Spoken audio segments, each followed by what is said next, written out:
pagiging walang katulad ng ating Panginoon, no? So, tatlong bahagi lamang po. Una po, wala siyang katulad dahil because of His unfailing love. God's unfailing love. Sabi po ng 1 John 4:8. Sorry, hindi ko po talaga isinulat ang aking context po today because gusto ko sabihin sa inyo. So, 1 John 4:8 po, alam po natin doon. The one who does not love does not know God because God is love. Diba? Malinaw na malinaw po yun. God's love, kumbaga, sinabi po dito, is unconditional and righteous. No, bakit po natin nasabi na unconditional and righteous? Alam niyo po, sa panahon natin today, we hear a lot about love. Sa mga libro, sa mga magazine, sa mga multimedia natin, sa movies, sa TVs, no? If you didn't think any better, kung akalain po natin na yung society natin today at present is most loving on earth. Diba? Tingnan natin, pagdating sa pag-ibig, madaming nasasabi. But, much of the love that we see, especially po sa media, is nothing more than a lust masquerading as love. No, nagkukubli. No, pag-ibig daw yon. Or, selfishness disguised as kindness. Madami po niyan. No, akala natin napakabubuti, pero may selfish agenda naman. No. But this verse na nasabi ko, 1 John 4:8, sinabi po doon, God is love. Ibig pong sabihin, yung character of God will define love. Ang tunay na definition daw ng pag-ibig ay yung character ng Panginoon, yung katangian ng Panginoon natin. No. To clear up confusion about love, we need to only look who God is. Yun ang pag-ibig. Pag sa Diyos tayo tumingin, yun ang tunay na pag-ibig sapagkat ang karakter daw ng Diyos ang tunay na pag-ibig. No, but again, sinabi din niya, we need to seek love. To love others as God loves us. Yun po, no? Hindi lamang po sa tayo nakatingin sa Diyos at ma-define natin ang pag-ibig. Ang definition ng pag-ibig, pagtingin natin sa Diyos, i-relate naman natin to doon sa ibang tao. Yun ang pag-ibig. No? Kasi, actually, na-message ko na po yun, yung privatized Christianity. Minsan, pag-ibig lang tayo sa Diyos. No? Mahal na mahal natin ang Diyos. Pero ano sinasabi ko? Although biro po yun, kaya siguro totoo. No? Pupunta ka ng langit, kalahati lang. Yung kalahati nasa impyerno. Kasi dalawa yun eh. Dalawang utos niya eh. You love God. Totoo yun. Kalahati na yun, nasa langit. Pero you don't love other people. No, kalahati lang. Marami pong Kristiyanong ganon. That they devote their time talagang Bible study, worship sa Panginoon. Pero pagdating sa pag-ibig sa iba, sa tao, wala. No? Kaya sabi ko, although it's joke, kalahati lang ang punta ng langit.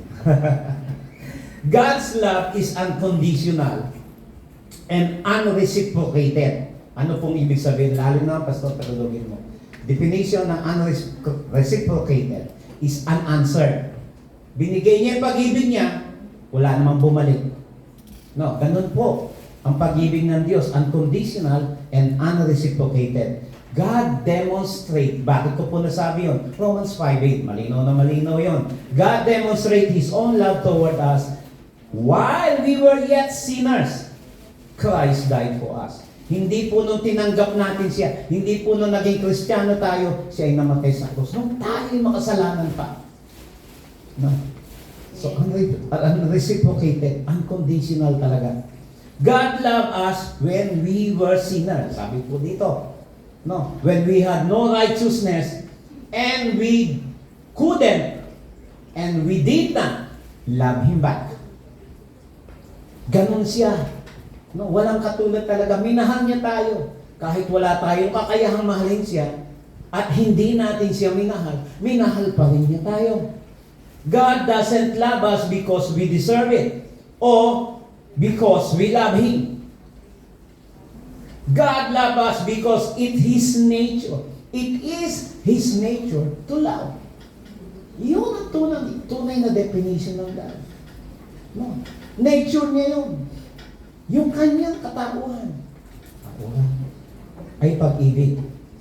God love doesn't mean, ito po naman, no, nasabi din natin doon sa ating mga binasa kanina, sinabi ko, unconditional.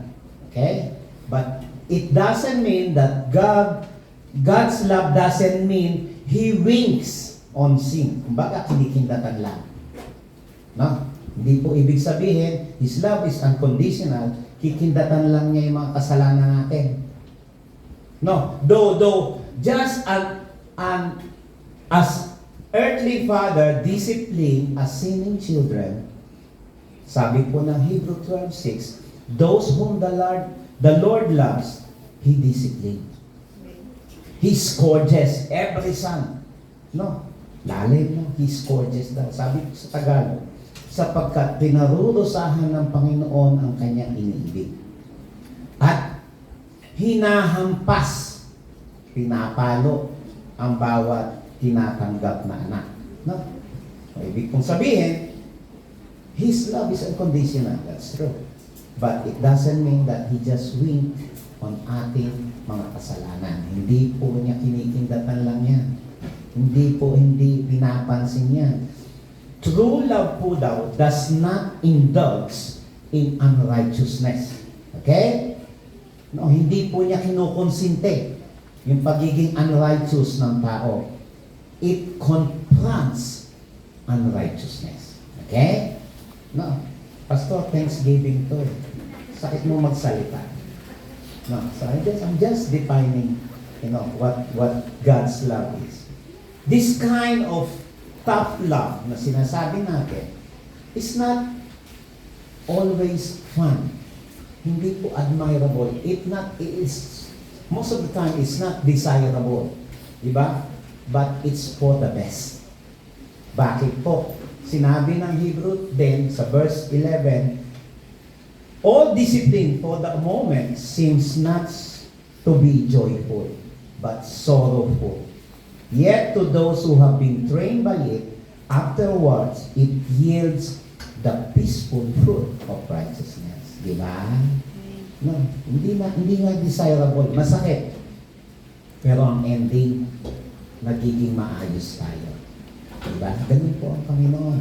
We must examine how we ourselves are doing or demonstrating our love. Okay? No. Sinasabi natin, pag-ibig ang Diyos. Pero dapat, i-examine naman natin ang sarili natin, how we demonstrate that kind of love. No. Is our love unconditional? Anong ibig kong sabihin unconditional? Do we withhold love from those who hurt us? Hindi ba natin kayang ibigay ang pag-ibig kapag kayong taong yun ay sinasaktan tayo? Diba? Ganun tayo eh. Diba? Saktan ako sa sinabi mo. Ayoko na sumama sa'yo. Diba? Is our love unconditional? Do we love only those who love us back? Diba, Pastor, natural. Diba? But Jesus said, Luke 6:32, din niyo po ito. Do we love, sabi, if you love those who love you, what credit is that to you? For even sinners love those who love them. No? Walang saysay. Kapag umibig ka lang sa mga tao, umiibig sa'yo. Diba? Loving those who love us is easy. Dali nga naman, Pastor, kasi napakadali niyang mahalin. Kasi kaibig-ibig talaga. Diba? Christ, isipin po natin, si Jesus Christ po, love those at enmity. Ibig pong sabihin, yung may galit sa Kanya, yung hindi siya gusto, Yung kinuputya siya, minahal pa rin niya yung mga yon. And He expects us to do the same, to love our enemies.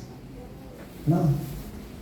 We have to thank God for this kind of love that He has shown us. No?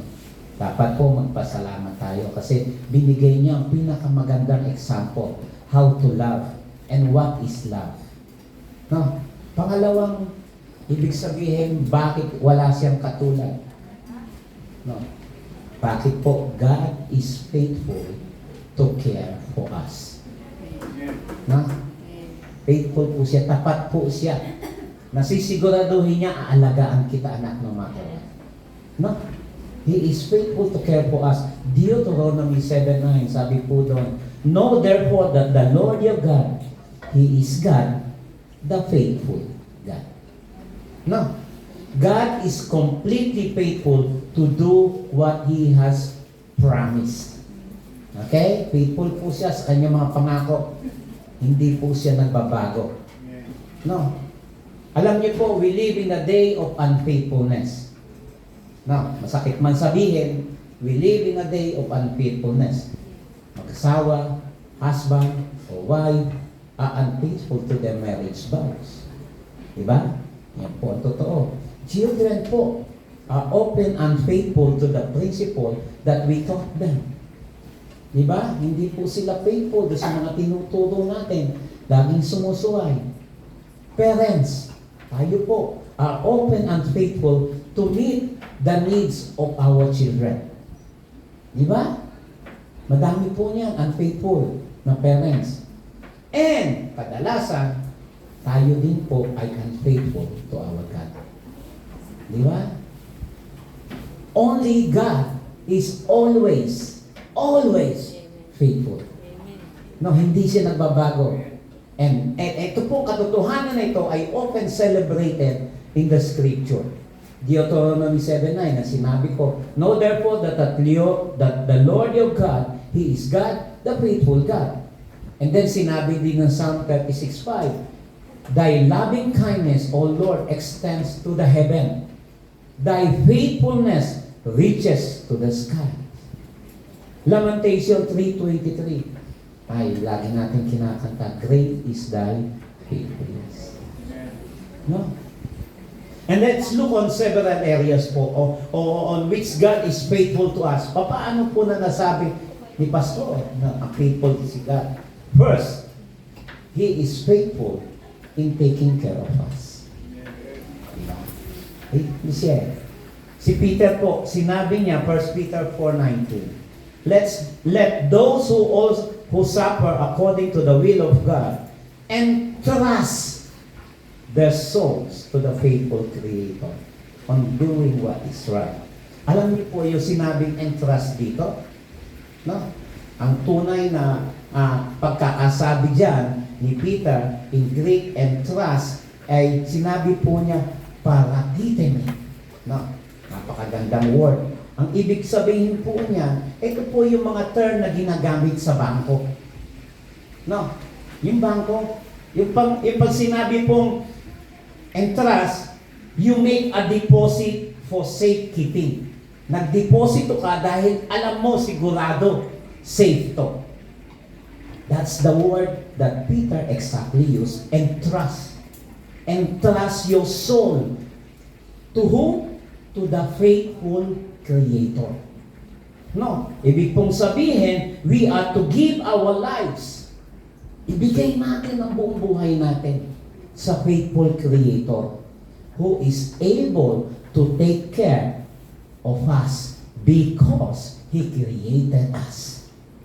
No, ganun po pagkakasabi ni Pedro, ibigay mo sa Kanya. Pagkatiwalaan mo siya ng buhay mo. Dahil makakasigurado ka sa Kanya, parang bangko. Hindi mawawala yan. No. He created us, Philippians 4:19, my God shall supply all your needs according to His riches and glory. Yun ang pangako niya. No. He will supply all your needs, not once. Pero yung mga ambisyon ko, yung mga gusto ko, hindi naman niya sinupply. Hindi mo naman kailangan yan eh. Desire mo yun. No. No. He said, He shall supply all your needs. No.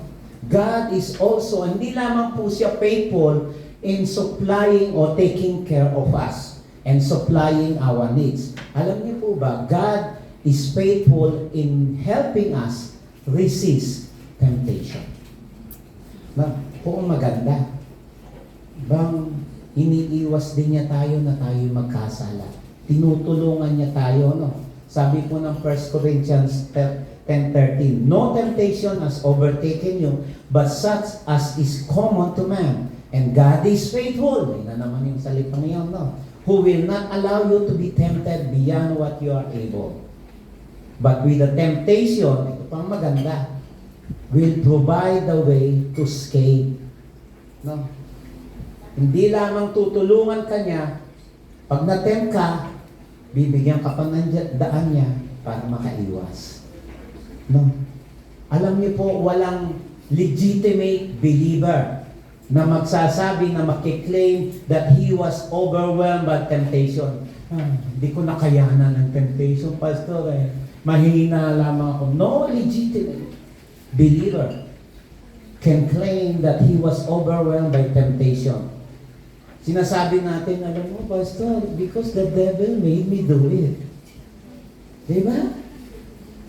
No, legitimate. When our faithfulness is tested po, we have our God's own faithfulness as a resource. Siya po ang kaya nating takbuhan. Sabi po ng 2 Thessalonians 3:3, the Lord is faithful, and He will strengthen and protect you from the evil one. Siya ang magbibigay ng lakas, no? Lagi kong sinasabi, minsan binabaliktad natin, no? Flee from temptation. Resist the devil. Binabaliktad natin, we resist the temptation and we flee from the devil. No, baliktad. Pagka may temptation, takbo na. Do not resist. Takbo. Di ba? But you can resist the devil. Kaya mong talongin yan. No? We have to thank God for His faithfulness in taking care of us and protecting us from temptation. No? Pangatlo, huli. Okay? God is faithful to keep us. Pinakahuli. No, sabi, God is faithful to take care of us. Sabi niya, and then yung una, God's unfailing love. Pero ito, isa sa pinakamahalaga. God is faithful to keep us. No? Hindi tayo makaka-escape doon sa kamay niya. And nobody can snatch us from His hand. 1 Thessalonians 5:24, faithful is He who calls you, and He also will bring it to pass. Hanggang tapos, hawakan niya. No, yun po ang ganda eh. God is faithful to keep us. Wala talaga siyang katulad. Because He is faithful. Sa Kanya ako, sa Kanya ako. Walang makakapag-isnat sa akin. God is faithful in forgiving our sins and securing our salvation. Yun po ibig sabihin nun. God is faithful to keep us because God is faithful in forgiving our sins and securing our salvation. Ito po nangyari. We have learned that God protect us from temptation. But what happened when we don't escape that temptation? When we don't rely on God and give in to sin? Anong pwedeng mangyari? No, tatakbo na lang ba tayo? Iiwan na lang ba natin si sister, si brother sa church? Ayoko na, hindi ko naman kaya, mahina ako eh. Dito na lang ako, dyan kayo. No. What happened kapag ka nag-give in ka? No. Madalas po iyon mangyayari. Madalas po yung ating mga kapatid nawawala sa church because they give in and they think, I'm done. Now, what happened? John has the answer for this one. Sabi po ng 1 John 1:9, if we confess our sin, He is faithful. Ay na naman ang salitang faithful. And righteous to forgive us our sin. Hindi lamang po forgive, but to cleanse us from all our unrighteousness. Na? Hindi lamang po tayo pinatawad, kundi nilinis pa. The Lord says in Jeremiah 31:34, alam po natin to. Ito po yung isa sa pinakagustong gusto ko. I will forgive your iniquity. And their sins, I will remember them no more. Di ba? Sabi ko, lagi ko sinasabi, ang true, ang pagkakasulat dyan, double negative, omen. Never, never, never, never, I will remember your sins. No? If He forgive you, He forgive you. If God promised to forgive you, He is faithful to do so. No? Yun po yan. No? Kaya po yung kahit nagkamali ka, yes. Pagising natin sa umaga, bumabaliktad na tayo. Paano yun? Diba? Just confess and repent, and God is faithful to forgive you and cleanse you. God's faithfulness stands out especially in preserving His people for glory. No? Yung kanyang faithfulness daw yan ay talagang ibang klase yan. Pagdating sa preserving His people. No? Iba ang dating daw talaga. He secure our salvation. Sabi ni Paul, Philippians 1:6, for I am confident of this very thing, that He who began a good work in you will perfect it until the day of Christ Jesus. Malinaw na malinaw po yun. He will preserve. God will preserve us so that we may be without blame at the coming of our Lord Jesus Christ. Diba? 1 Thessalonians. Pagdating niya, blameless tayo. Because He will preserve us. He is faithful to preserve us. No? Alam niyo po, I will close with this one. With this story. There was once a boy whose dad left him on a downtown street. Ito po yung totoong nangyari, no? Left him on a downtown street. Batang-bata po. I think below 9 years old. No? And told him to wait there until he returned. In about half an hour lang naman, sabi ng tatay niya. Diyan ka lang, anak. Hintayin mo ako, no? So, kalahating oras lang naman. But the fathers, during his transportation, on the way back, nasira ang kanyang sasakyan. And he could not get any phone at that time. No, wala pong phone, wala pong pwedeng tawagan yung anak niya, walang pwedeng i-message ang anak niya. 5 hours went by. 5 oras. Supposed to be kalahating oras lang, no? 5 oras. He did not manage to get back. Isipin mo, bata. 5 oras na ang tatay ko. Iniwan na ako. Di ba? And then he thought his son would be in the state of panic. Sabi ng story na. Inaalala niyo na, kaya anak ko, batang-bata yan ako. And he was there alone.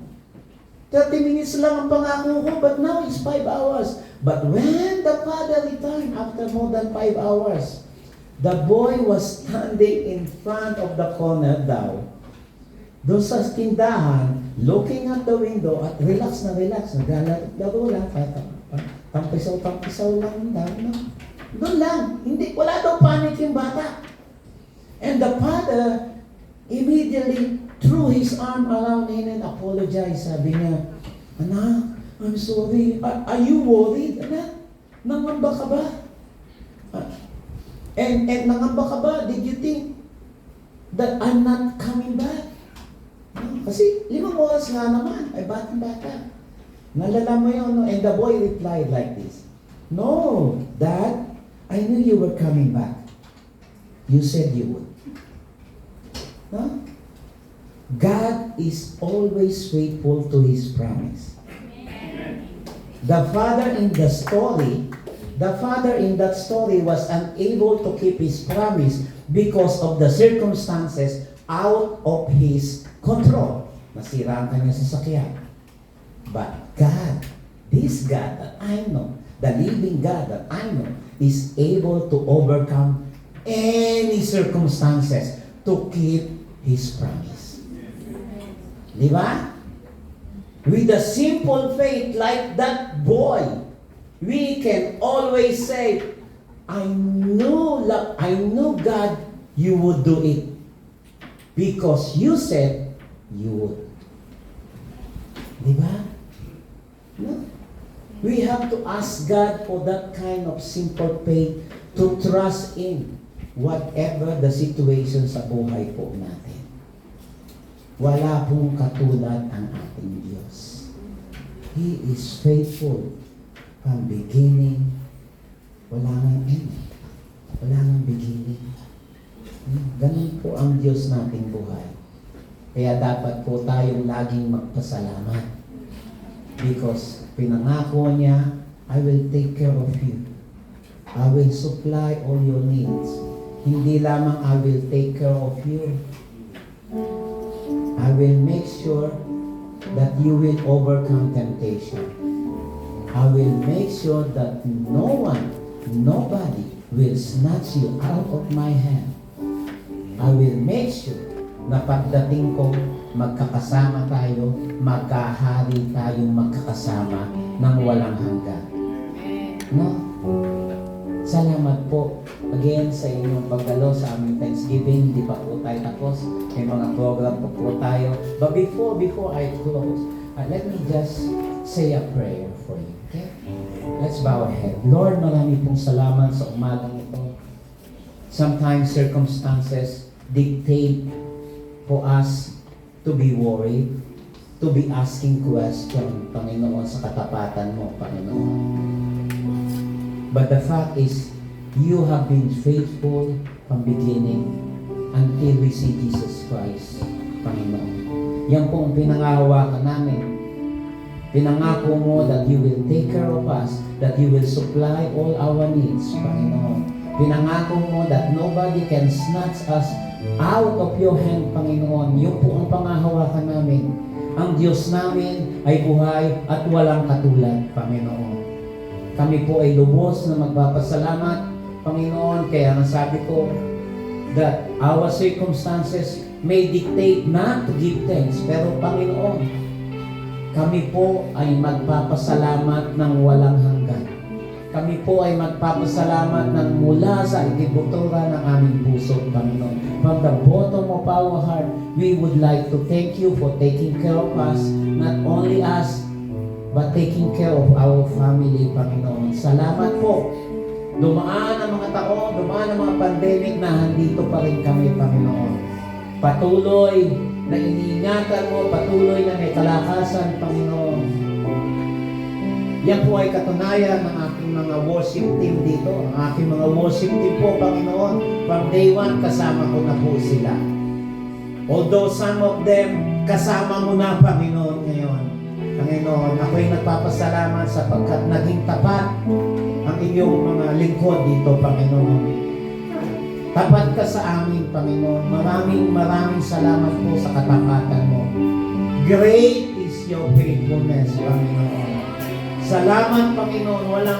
Walang hanggan, walang katapusan, walang measure that we want to give thanks to you, Panginoon, sa mga pagsubok, sa mga sitwasyon. Akala namin nag-iisa kami, pero napatunayan namin na lagi mong hawak ang aming kamay.